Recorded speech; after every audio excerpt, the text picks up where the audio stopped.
नमस्कार मित्रों, स्वागत है आपके अपनी यूट्यूब चैनल योगदाता में।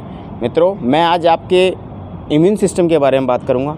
आपकी रोग प्रतिरोधक क्षमता जो प्रणाली है वो किस तरीके से काम करती है, आपको उसमें कौन कौन से नए ऐड करने हैं, कौन कौन से योगाभ्यास करने हैं ताकि आप अपनी इम्यूनिटी को स्ट्रॉन्ग कर सकें। विशेष तौर से इस कोरोना काल में ज़्यादा चर्चाएँ चल रही कि इम्यूनिटी कितनी है, आपकी इम्यूनिटी कितनी है। तो आप खुद अपनी इम्यूनिटी को जांच सकते हैं। आप किस तरीके से कौन कौन से योगाभ्यास कर सकते हैं और कौन कौन से न्यूट्रिशंस डाइट है जिसको आप फॉलो अप कर सकते हैं। देखिए, इम्यूनिटी सिस्टम जो है आपकी प्रतिरक्षा प्रणाली, रोग प्रतिरक्षा जो प्रणाली है वो बेसिकली दो चीज़ों पर डिपेंड करता है। एक तो आपको जेनेटिक्स तरीके से, अर्थात आपको पूर्वजों से आपको आपकी इम्यूनिटी सिस्टम किस तरीके से मिली है और कितने रोगों से आपको लड़ने की क्षमता मिली हुई है। दूसरी चीज़ है पोषण, अर्थात न्यूट्रिशंस, आप कितने शरीर के अंदर, बॉडी के अंदर जो आपको न्यूट्रिशंस चाहिए वो न्यूट्रिशंस आप ले रहे हो या नहीं ले रहे। दो चीज़ों से ही आपकी इम्यून सिस्टम आपको मजबूत बनता है। और तीसरा है आपका खुद का अपना योगाभ्यास, अर्थात डेली लाइफ रूटीन जो है वो आपका कैसा है। तो इन चीज़ों को आपको विशेष ध्यान रखना है। साथ ही साथ मैं बताऊंगा कि कौन कौन से सावधानियां आपको बरतनी है, इस वीडियो में बताऊंगा, और किस तरीके से आप अपने इम्यून सिस्टम को मजबूत बना सकते हैं और एक अच्छा सुदृढ़ बना सकते हैं। तो देखिए, हमारे शरीर के अंदर WBC है, अर्थात वाइट ब्लड सेल्स, ये आपके बोन मैरो के अंदर बनती है, अर्थात अस्थि मज्जा के अंदर। ये WBC जो है पूरे शरीर में घूमती रहती है और जब ये बोन मैरो से बनने के बाद आपकी थाइमस ग्लैंड के अंदर जाता है तो थाइमस ग्लैंड के अंदर ये अपने T सेल्स बनाती है और ये T सेल्स यहाँ बनने के बाद थाइमस ग्लैंड में ही प्रक्षेपित होती है और यहीं पे अपना व्यवहार पहचानने की कोशिश करती है। अर्थात ये T सेल्स जो है आपका बॉडी का सोल्जर कहलाता है, सिपाही बॉडी का, अर्थात पहरे देते रहती है कंटिन्यू, और बॉडी का सिपाही कहलाती है। क्योंकि बाहर के आने वाले कोई भी एंटीजन है, अर्थात कोई भी वायरस शरीर के अंदर प्रवेश करता है तो ये T सेल्स एक्टिव होती है और तुरंत उस व्यवहार को पता करती है कि कोई नया वायरस आया है और नया वायरस से हम लड़ने के लिए अपने आप को इस व्यवहार में परिवर्तित करती है और बहुत ज़्यादा तादाद में ये उस वायरस के प्रति, उस एंटीजन के प्रति अपनी एंटीबॉडीज़ बनाना शुरू करती है। अब यहाँ अगर आपका इम्यून सिस्टम कमज़ोर है तो वो वायरस आपके शरीर पे ज़्यादा हैवी हो जाएगा, ताकि आपके अपना इम्यून सिस्टम कमज़ोर हो जाता है। और आपका अगर इम्यून सिस्टम मजबूत है तो उस वायरस को लड़ने के लिए अपनी एंटीबॉडीज़ बनाता है, जिससे आप उस रोग से लड़ने की शक्ति मिल जाती है। इस पूरे तंत्र को बनाने के लिए चार बॉडी के अंग जो हैं वो आपको महत्वपूर्ण योगदान रखता है। पहला है WBC, दूसरा है थाइमस ग्लैंड। थाइमस ग्लैंड आपके वक्ष स्थल में, अर्थात सीने में, थायराइड ग्लैंड के जस्ट नीचे और ट्रैकिया के जस्ट पीछे की तरफ स्थित होता है। ये जितना आपका स्ट्रॉन्ग रहता है उतना आपका इम्यून सिस्टम आपको मजबूती प्रदान करता है।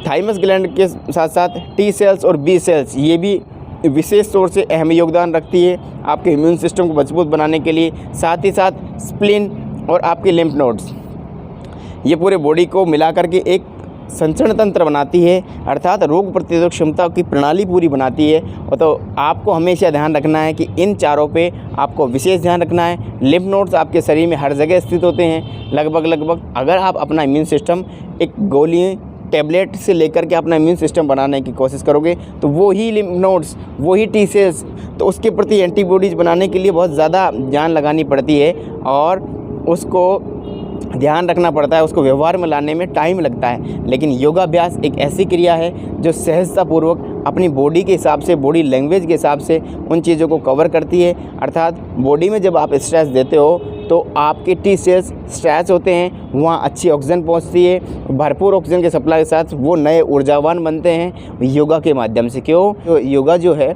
बॉडी के अंदर सहजतापूर्वक अपने बदलाव को नई ऊर्जा शक्ति प्रदान करता है। तो मैं आज आपके सामने लेकर के आया हूँ कुछ ऐसा योगासन, योगाभ्यास जो आपकी अपनी थाइमस ग्लैंड को एक्टिव करेंगे, साथ ही साथ लिम्फ नोड्स को एक्टिव करेंगे और बॉडी के अंदर नई ऊर्जा बनाएंगे, जिससे आपके अपना इम्यून सिस्टम मजबूत बन सके और बाहरी रोगों से लड़ने की शक्ति आपके शरीर को मिल सके। तो आइए करते हैं हम योगाभ्यास। पहला हमारा आसन रहेगा पश्चिमोत्तान आसन। पश्चिमोत्तान आसन कैसे करना है? बिल्कुल इक्वल लेवल में आप सीधे दंडासन में बैठ जाएं। आप दंडासन में इस तरीके से बैठे हुए रहते हो। ये दंडासन है। दंडासन, इसमें आपको बैठे रहना है। बैठने के पश्चात आप अपने ये निश्चित कर लें कि अपने पैरों को बिल्कुल सीधा रखें, घुटनों को सीधा रखें, धीरे धीरे आगे की तरफ बॉडी स्ट्रेच करें। आगे की तरफ बॉडी स्ट्रेच करने के साथ साथ आपको धीरे धीरे झुकना है। पहले स्ट्रेच कर ले हल्का हल्का, ताकि अपनी नसें थोड़ी खींच सके। ये चीज़ आप विशेष ध्यान रखें। योगा के अंदर जितनी देर आप होल्ड करते हो, अर्थात जितनी देर उस आसन में आकर उस स्थिति के अंदर रुकते हो, तो आपके लिम्फ नोड्स जो हैं वो एक्टिव होते हैं और आपको इम्यूनिटी बिल्डअप होती है, अर्थात ऊर्जा आपको शरीर में महसूस होती है। तो आपको वहाँ रुकना है, एक सहजतापूर्वक ही करना है। ये चीज़ विशेष आप ध्यान रखें मित्रों। शरीर आपका खुद का अपना है, तो आप जितना झुक पा रहे हो, बॉडी की फ्लेक्सिबिलिटी सबकी अलग अलग होती है, आप जितना झुक पा रहे हो, आप जितना कर पा रहे हो उतना करें। और उस आसन की स्थिति में आकर के आप रुकने का प्रयास करें। रुकना अहम रोल है, जितनी देर आप रुक सकते हो उतनी देर आपको रुकना है। तो ये आप ध्यान रखें। आपको दंडासन में बैठने के बाद थोड़े से पैर खोल सकते हैं, आपके पैरों को पकड़िए। अब कहीं ये अपनी बॉडी की फ्लेक्सिबिलिटी डिपेंड, कहीं यहाँ से पकड़ पाएंगे, कहीं यहाँ पकड़ पाएंगे, कहीं झुक ही नहीं पाएंगे। कई लोग इतने झुकते हैं, तो आप धीरे धीरे झुकने का कोशिश करें। थोड़ा थोड़ा आप स्ट्रेच करें इस तरीके से, और फिर पकड़ने के पश्चात आपको झुकना है और अपने सिर को नीचे लगाना है।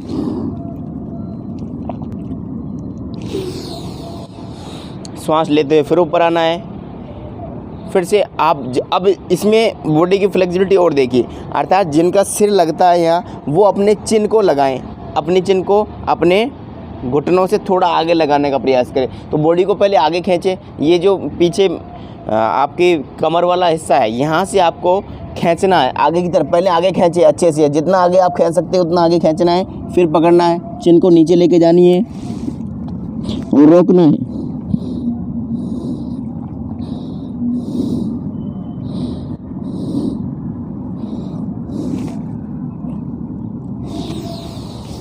श्वास लेते हुए ऊपर आना है। जितनी देर आप रुक सकते हैं उतनी देर आप रुकने का प्रयास करें।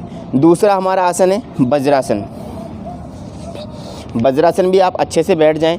वज्रासन की स्थिति ये है, अर्थात जिन लोगों की थाइज़ का लेवल बढ़ा हुआ है, वो लोग वज्रासन में बैठने में थोड़ी दिक्कत रहेगी उनको, तो आप धीरे धीरे बैठने का प्रयास करें। ये विशेष ध्यान रखें कि आप जॉइंट पेन वाले इस एक्सरसाइज को नहीं करें, कम से कम करें। जितना आप सहन कर पा रहे हैं आप उतना करें, लेकिन जॉइंट पेन वालों के लिए मना है कि ज़्यादा नहीं करें। वज्रासन जो है, वज्रासन आपकी पाचन प्रणाली को मजबूत बनाता है। आपके पैर के इस जगह वज्र नाड़ी का कुछ जो स्थान है वो इस जगह भी माना गया है। तो आपको बैठना है, और वज्र नाड़ी बॉडी को वज्र कैसे बनाती है, अर्थात पाचन प्रणाली को आपको सॉलिड बनाती है। तो वज्रासन में बैठने के पश्चात एकमात्र आसन है मित्रों, जो आप खाना खाने के बाद भी कर सकते हैं। तो वज्रासन में बैठिए, इससे आपकी पाचन प्रणाली स्ट्रॉन्ग बनती है। वज्रासन में थोड़ी देर बैठने का अभ्यास करें।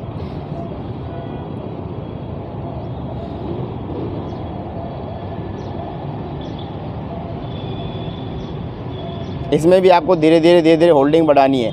अपने हाथों को ऊपर करें। अधिकतर लिम्फ नोड्स आपके कंधों के लेकर के बाजुओं को जस्ट अपने रिब्स के जस्ट बगल में जो है, यहाँ भी आपके लिम्फ नोड्स हैं, जो कुछ पॉइंट्स हैं यहाँ भी उनके, तो वो पॉइंट को भी एक्टिवेट करना है ताकि आपको शरीर को नई एनर्जी मिल सके। स्ट्रेच करना है, धीरे धीरे आगे खींचना है और बॉडी को शशांक आसन में आपको लाना है। जितना आप शशांक आसन में आ सकते हैं उतना आप शशांक आसन में पैरों को थोड़ा आगे से हल्का खोल लीजिए। थोड़ा खोल लें, धीरे धीरे आपको आगे लेके जाना है और अपना सीने को टच करने की कोशिश करनी है।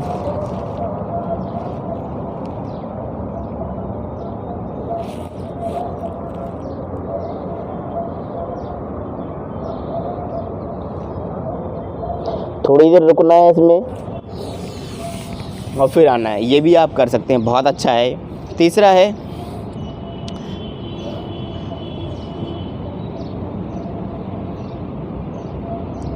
वीरभद्रासन। वीरभद्रासन करने के लिए आप देख लीजिए, अपने पहले वीरभद्रासन करने से पहले आपको आसन करने हैं। कुछ कैसे करेंगे, ये है अश्व संचालन मुद्रा। आप इसको भी आप कीजिए। धीरे धीरे आगे बॉडी को स्ट्रेच करें, कमर को धीरे धीरे खोलें और बोलते हैं आपको ऊपर खींचना है, बॉडी को धीरे धीरे आपको खींचना है इस तरीके से पीछे की तरफ। और फिर वीरभद्रासन में आने के लिए उससे थोड़ी सी पहले आप स्ट्रेचिंग कर लें शरीर की। ये थोड़ा खोल लें शरीर को। खोलने के लिए आपको अपने पहली बार तो आपको घुटने पे लगाना, थाइस पे लगाना है हाथ को ऊपर करें, पहले स्ट्रेच करें फिर आपके हाथों को एडी के पास रखें, फिर स्ट्रेच करें बॉडी को, ताकि आपके अपने ये जो लिम्फ नोड्स हैं ये यहाँ से एक खींचेंगे, स्ट्रेच होंगे जितना आप खींच सकते हो। फिर आपको श्वास भरते हुए, श्वास छोड़ते हुए आगे जाना है, पहले जितना आगे आप जा सकते हैं, और श्वास भरते हुए पीछे की तरफ जाना है और फिर रोकना है।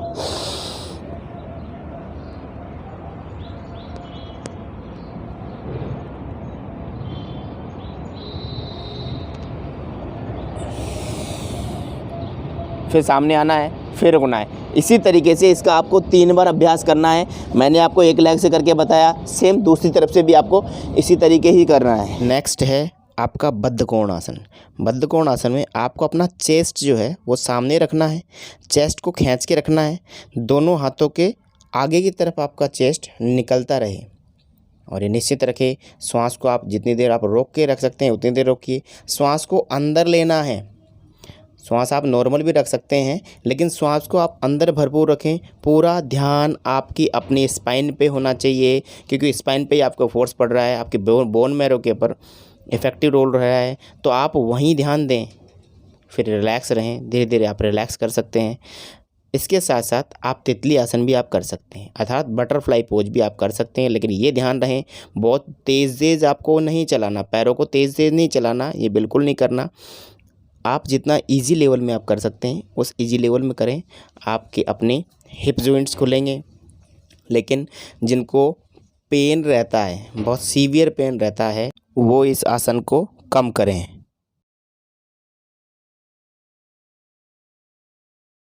नेक्स्ट है आपका कैट पोज, काऊ पोज, अर्थात मर्जरी आसन। ये भी आपके लिए आपकी थाइमस ग्लैंड को एक्टिव करने में अहम योगदान रखता है, जिससे आपकी इम्यूनिटी बिल्डअप हो सके। आपको श्वास छोड़ते हुए अंदर जाना है, गर्दन को अंदर लेना है, और श्वास भरते हुए आपको गर्दन सामने लेनी है। ये आप करें, ये आपकी पसलियों को खोलेगा, साथ साथ आपकी रीढ़ की हड्डी के जो छल्ले हैं उनको फ्लेक्सिबल बनाएगा। तो ये भी बहुत अच्छा है, इफ़ेक्टिव रोल रखता है आपकी इम्यूनिटी को बढ़ाने के लिए। कम से कम 20 से 25 बार इसको करें और 3 बार इसको दोहराएं, ये आपके लिए लाभकारी है। नेक्स्ट आसन रहेगा आपका पर्वतासन। पर्वतासन में आने के लिए आप अपने घुटने को सीधा रखें, एड़ियों को टिका के रखें, सिर को दोनों हाथों के बीच में रखें, कान के पास अपने दोनों हाथ होने चाहिए, एक पर्वत की आकृति शरीर की बना के रखें। साथ ही साथ ये आप विशेष ध्यान रखें कि अपनी एड़ियाँ टिका के रखें। अब आपको अधोमुख श्वान आसन में आना है, अर्थात अपने सिर को अंदर की तरफ आप स्ट्रेच करना है, पूरे कंधों को स्ट्रेच देना है, और आपको अपने नाभि पे देखना है। इसको बोलते हैं अधोमुख श्वान आसन, अर्थात डाउनवर्ड फेसिंग डॉग। ये आसन आपके लिम्फ नोड्स को अच्छे एक्टिव करता है, जिससे आपके बॉडी को तरोताज़ा महसूस करने के लिए बहुत अच्छा आसन है, ये आप कर सकते हैं। नेक्स्ट आसन रहेगा आपका मत्स्यासन। मत्स्यासन के लिए आप पहले लेट जाएं, अपने घुटनों को मोड़ लें, और ये निश्चित करें कि आप लेटे हुए पद्मासन लगाने की कोशिश करें। पद्मासन लगा लीजिए आराम से। उसके पश्चात अपने दोनों हाथों को सिर के पास रखें, और सिर के पास रखने के पश्चात अपनी गर्दन को ऊपर की ओर उठाएं, अर्थात अपनी स्पाइन को जितना घुमा सकते हैं, जितना मोड़ सकते हैं आपको उतना मोड़ना है, और दोनों हाथों से अपने पैर के पंजे पकड़ लेने हैं। यह आसन भी आपकी थाइमस ग्लैंड को एक्टिव करने के लिए बहुत लाभकारी आसन है, इसलिए आप इस आसन को कर सकते हैं, और जितनी देर आप रुक सकते हैं इस आसन में उतनी देर रोकने का प्रयास करें। थोड़ी देर आप रुकें, फिर आप उठ के बैठ सकते हैं। नेक्स्ट आसन रहेगा आपका भूनमन आसन। भूनमन आसन के लिए आप पहले सुखासन में या पद्मासन में बैठ जाएं। बैठने के पश्चात आप अपने सीने को पहले आगे की तरफ खींचें, बॉडी को आगे की तरफ खींचिए, और धरती माँ को प्रणाम करना है, इसलिए आपको पहले सिर आगे की तरफ खींचे, पेट अंदर कीजिए, और धीरे धीरे अपना सिर, अपना मस्तक अपने मैट के पास लगाने की कोशिश करें, अर्थात धरती माँ को प्रणाम करना है। भूनमन आसन है, जितनी देर आप इसमें रुक सकते हैं उतनी देर रुकिए। तो मित्रों, मैंने कुछ आसन आपको बताए, ये आपको इम्यून सिस्टम को मजबूत बनाने के लिए बहुत इफ़ेक्टिव है, बहुत कारगर है, आप इसको कीजिए। साथ ही साथ और चीज़ों में ध्यान रखना है, भरपूर न्यूट्रिशंस आपको डाइट लेनी है। जितना आप अच्छे खाने में आप पोषण युक्त खाना खाते हैं अर्थात न्यूट्रिशंस डाइट आप फॉलो करते हैं तो वो आपके इम्यून सिस्टम को मजबूत बनाता है। विशेष तौर से विटामिन सी भी आपको लेना है, ये आप विशेष ध्यान रखें। नींद आपको भरपूर मात्रा में नींद लेनी है, अच्छी नींद लें, चिंता नहीं लें, किसी भी चीज़ का चिंता या तनाव से आप मुक्त रहें